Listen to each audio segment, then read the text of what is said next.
The ancient people royally screwed up. The ancient city was a lesson, and the trial chambers were their consequence. The trial chambers aren't simply facilities of combat and training, but the result of what the ancient people learned from the destruction of their cities. The ancient people had a great foe and constructed the trial chambers in such a way its walls could never be found nor breached.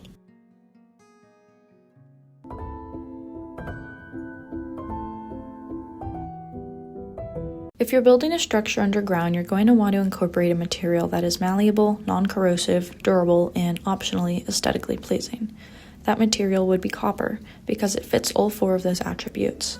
Copper has a vintage charm as it's associated with old artisanal tools and architectural elements. It alludes to the idea that the trial chamber is an older structure and allows it to feel as so. Copper nathenate is a preservative in an oil-based form created from copper compounds that is extremely efficient at protecting against insects and other pests. Copper, as a whole, contains compounds that are systematic for preservation. The issue with copper's partner in this construction is that tuff is not exactly a great preservative, despite being formed from ash, which is an excellent preservative. Tuff is very porous due to tiny air pockets from trapped volcanic gases, leading to a high moisture absorption. It serves as good insulation. Paired with being an underground structure, the climate within would remain quite cool. An example of a city carved from tuff is Cappadocia in Turkey. It's above ground, mind you, but nonetheless it has been preserved since the Paleolithic era. Tuff keeps a stable, cool environment, limits outside disturbances, and diminishes light. Where tuff's moisture absorption and mold problem interfere, copper's antimicrobes that kill bacteria, fungi, and mold come into play.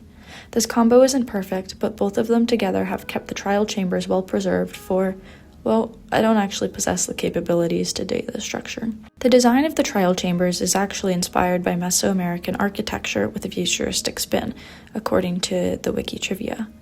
Mesoamerican architecture elements are symbolic, ritualistic, and heavenly pattern-based. Because of this, the trial chamber would serve as not just a combat training arena, but perhaps a ceremonial space with ritual progression, meaning that completing the trial chambers is a rite of passage. Mesoamerican architects incorporated altars, their writing system of hieroglyphs, designs that are architecturally sound, and materials that are stable. Hieroglyphs are a pictorial writing system that rely on drawn images rather than explicit words. The flow symbol is the most prominent throughout the chambers and is visible on multiple surfaces, including the walls. In history, archaic Homo sapiens and Neanderthals are primarily known for their drawings in caves, whether that be in Africa or Europe.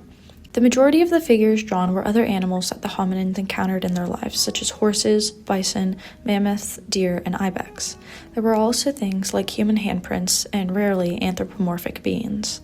Perhaps imprinting the flow symbol onto the wall served as both a hieroglyph and recognition of something they encountered within the trial chambers. There are so many things within the chamber, from the wall murals, to the flow pottery sherd, to the flow armor trim, to the tuff blocks, to the red glazed terracotta, to the breeze's wind flow mechanics that surround the symbol. It's some of the first recorded imagery we find. These symbols could have simply been clay impression storytelling, as there is not enough here to tell us if the ancient builders did have a writing system. We also find a breeze depicted on the wall.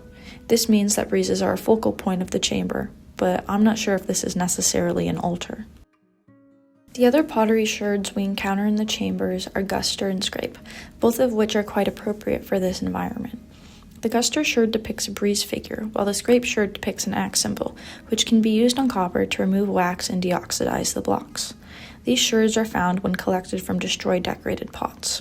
We gathered 154 bricks from the broken pots, 4 guster sherds, 4 flow sherds, 2 scrape sherds, 5 diamonds, 23 iron ingots, trial keys, and 5 emeralds. That's a pretty hefty haul, especially being in what seems to be obvious locations. However, I believe most players forget that pots can be used to store items. These pots are not the only places where loot is found within this structure. In the chests and barrels in this particular trial chamber, we find arrows, wooden axes, honeycomb, tuff, stone axes, ender pearls, diamond axes, bamboo hanging signs, scaffolding, iron axes, wind charges, arrows of poison, iron chest plates, iron shields, and the guster banner pattern. The barrels under hoppers tend to always be empty. There are other artifacts that can be found within chests and barrels, but we don't find them within this specific chamber. The prevalent findings of beer-related products may be a bit surprising to some. Honeycomb is used to wax copper, which prevents copper blocks from changing color over time due to oxidation. And honey bottles are used to remove the potion effects that are given for mobs within the chamber. I imagine the ancient builders assembled a bee farm to be able to produce enough honeycomb to wax the chamber and store honey bottles. One thing Mesoamerican structures did not have a shortage of was sacred spaces and altars. The vaults, especially the ominous vaults, could simultaneously serve as both an altar and a safe, so only those worthy could receive its hidden treasures. Access is easier said than done, especially for more timid players. You defeat the mobs from the monster spawners, acquire an orange vault key, place said key in an orange vault, and hope to receive a Bad Omens potion. Once you drink the potion, you must brave the chambers again. However, this time, they will prove to be more challenging. Once you receive an ominous vault key, you place it in the ominous vault and hope to receive something worth your time. There are two types of vaults, the regular vault and the ominous vault. The regular vault is orange with one skull-like head, while the ominous vault is cyan blue with 3 skull-like heads. They have respective matching keys that are made from copper and tuff.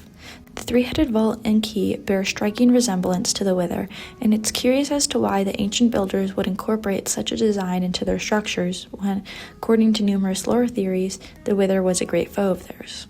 The only way to acquire an ominous key is via drinking a Bad Omens potion. Either the Bad Omens potions were craftable in the past, or there was some sort of illager trading or genocide. Players are predominantly chasing the heavy core from the ominous vault.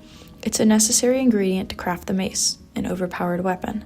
What I'm most interested in is what material the heavy core is made out of, and why it fits perfectly into the engraved square on reinforced deep slate and has its own engraved square. The heavy core is blast resistant, and other blast resistant blocks include bedrock, command blocks, end portal frames, obsidian, anvils, the enchantment table, netherite blocks, and ancient debris.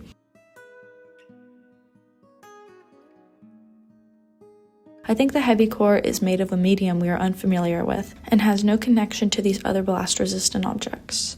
It must be an industrial metal alloy of sorts, I imagine extremely dense considering its use and design. The squares that coincide on the heavy core and the reinforced deep slate are like sockets. Reinforced deep slate is the closed gateway of the ancient city portal, meaning that perhaps the heavy core is an activation key to open it.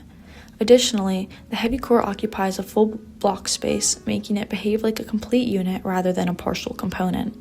If the heavy core was the key for the ancient builders to activate their portal, then did they follow through with that, or were they too late?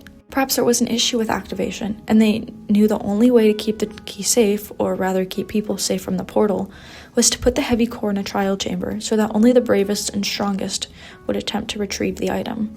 Perhaps the trial chambers were not created to train to fight the Wither, but whatever is on the other side of that portal. Hello, Editing Cheese here. One thing I came across when I was editing is the fact that the only part of the portal that shows the square sockets is the bottom. It doesn't do it on the sides or the ceiling of the portal, so essentially there could be about 20 of these heavy cores that go across like this. It's 20 because I counted. I don't know if that number necessarily has any significance. It probably doesn't, it's just the size of the portal. I also don't know if there would be something else to trigger these heavy cores, like I mentioned earlier. They're not partial components, they take up the entirety of a block. So for instance, something can't rest directly on top of it. Perhaps there's some sort of, I don't remember the technical name for it, but it's like the little fireball things that you throw. Something that would trigger it, perhaps to light up the portal, or it's simply just a mechanic that the game doesn't have yet. Something that is kind of contradictory towards the idea of these being full components is the fact that they have another square on top and it's a little bit smaller, so potentially there's something else that is placed on here. But yeah, just some food for thought and some observations I had while editing. Let us return to the design of the mace. Combining the heavy core and a breeze rod allows you to obtain the item. The mace's strategic design allows players to fall from greater and greater heights to increase the damage done to their enemies. Things that assist in this are wind chargers and elytras. This is one reason I believe the ancient builders traveled to the end before coming back to the overworld, building the ancient city and relocating to trial chambers. They had the elytra to cover great distances, but why stop there when you could use it in battle for quick escape or to gain height to incur massive damage with a mace?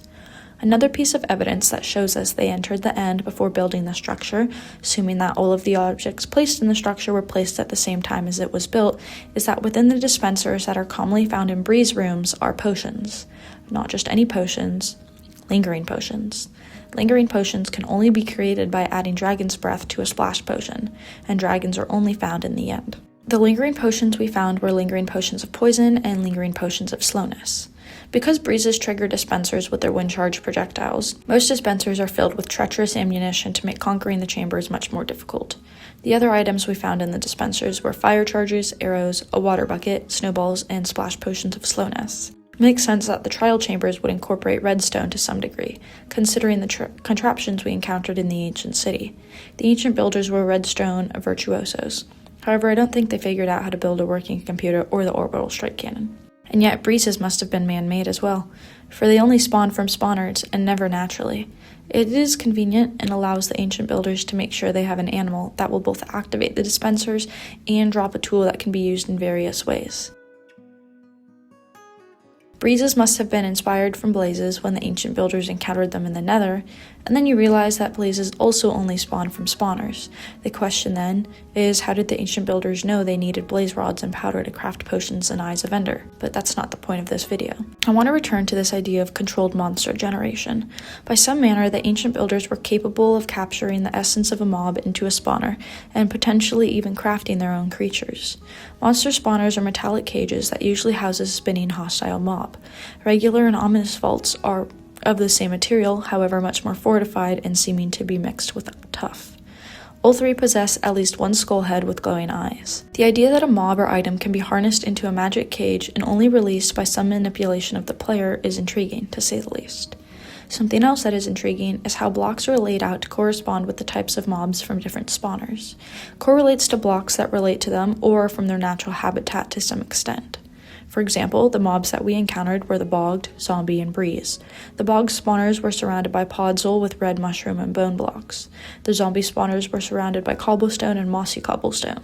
The breeze was surrounded by chiseled tuff. The fact that the breeze is surrounded by chiseled tuff tells us that the breeze only spawns and is native to the trial chambers. The trial chambers don't just train players against redstone contraptions and mobs, but also prepare them for different environments and terrain conditions. Fighting in rooms with powdered snow, parkour, and magma forces players to practice movement control and awareness while balancing multiple foes at once. The trial chambers truly force players to prove their physical capabilities. The one thing that confuses me are the beds that can be found in various rooms. Why would such a controlled structure with an emphasis on control have beds? Perhaps they were never removed from when long-term inhabitants like builders or past trainees were in the chambers. It makes this structure feel more like an institution where the ancient people spent a lot of time practicing and training. Everything about the trial chambers is engineered. The ancient builders lost everything once, and the trial chambers were their attempt to never let that happen again. The trial chambers are not a tragedy, but simply the aftermath of one. The trial chambers weren't solely built to create strong fighters, but to keep something contained. And the fact that the supposed key is hidden behind trial chambers upon trial chambers suggests they never wanted to open that door again. Yet they made it possible so that someone worthy could. We don't know what happened next. The portal remains closed, and the trial chambers remain undisturbed. Did the ancient builders ever fight what they were training for, or did they all simply fade from existence? Were the trial chambers actually built for the ancient builders? The systems within only activate when we, the players, are present. Perhaps the trials were always meant for us, a gift from a past generation to complete what they never could.